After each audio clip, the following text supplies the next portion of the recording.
Ramai orang suka makan yogurt. Nak-nak lagi yang sibuk nak berdiet tu, tapi tak pernah ambil tahu pun asal-usul kewujudan yogurt. Yogurt berasal dari Asia Tengah sekitar 2,500 tahun yang lalu, dan ia wujud selepas beberapa pengembala kambing memutuskan untuk menyimpan susu kambing di dalam perut haiwan. Dan perut haiwan ni mengandungi bakteria. Lepas tu diorang sedar yang susu tu bertukar menjadi tekstur yang lebih pekat. Lepas tu pengembala pun try test rasa. Lepas dia rasa, dia pun kata not bad, rasa masam-masam. Makan je lah dari rasa membazir. Maka terciptalah yogurt. Nasib baik ada yang berani cuba nak rasa. Kalau tak, mungkin tak wujud yogurt ni sampai sekarang. Ramai orang suka minum susu coklat, tapi tak pernah ambil tahu macam mana ianya boleh tercipta. Pada abad ke-17, seorang Dr. Ireland, Sir Hans Sloane, diberi minum air coklat dekat Jamaika. Orang Jamaika dah selalu minum air panas yang dicampuri dengan serbuk koko. Lepas dia minum, dia tak suka sebab rasanya yang bapak pahit.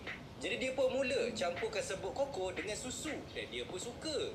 Dia pun perkenalkan resepi susu koko ni ke Eropah, dan selama bertahun-tahun resepi ni dijual sebagai ubat untuk sakit perut. Pada abad ke-18 dan 19, susu coklat diinovasi dengan penambahan gula yang sangat tinggi, menjadikan ramai orang lebih selera nak minum susu coklat. Tapi disebabkan kandungan gula yang sangat tinggi, kalau minum banyak-banyak boleh jadi gemuk ke dempul. Ramai orang suka minum susu. Ini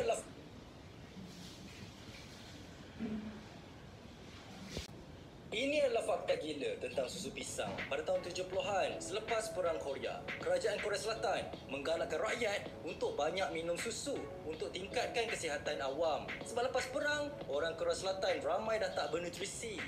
Tapi orang Korea Selatan ramai tak suka minum susu. Diorang cakap tak sedap.